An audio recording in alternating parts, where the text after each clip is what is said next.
Spine அப்படின்றது வந்து எலும்பு நரம்பு ரெண்டும் சேர்ந்தது தான்.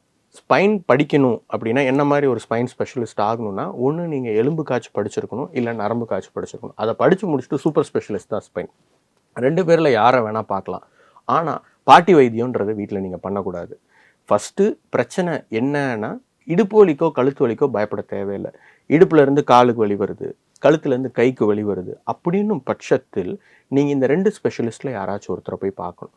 அவங்க அதுக்கப்புறம் ப்ராப்ளம் ஸ்பைனில் இருக்குன்னு சொன்னதுக்கப்புறம் என்ன மாதிரி ஸ்பைன் ஸ்பெஷலிஸ்ட்டை பார்க்க வேண்டியும். நான் சென்னைக்குள்ளே வந்து ஒரு 10 வருஷம் ஆச்சு. நான் சென்னைக்குள்ளே வரும்போது ஸ்பைன் ஸ்பெஷலிஸ்ட் நாங்கள் ஒரு 40 பேர் இருந்தோம். இன்றைக்கி எனக்கு தெரிஞ்சு ஹோல் சென்னையிலேயே நாங்கள் ஒரு 100 பேர்கிட்ட இருக்கோம். ஹோல் தமிழ்நாடு ஒரு 200 பேர் இருக்கும். இந்த 200 பேரில் யாராச்சும் ஒருத்தர் கண்டிப்பாக அப்ரோச்சபிளாக தான் இருப்பாங்க. அவங்கள போய் 3rd ஸ்டேஜில் பார்க்கும்போது பெட்டராக இருக்கும்.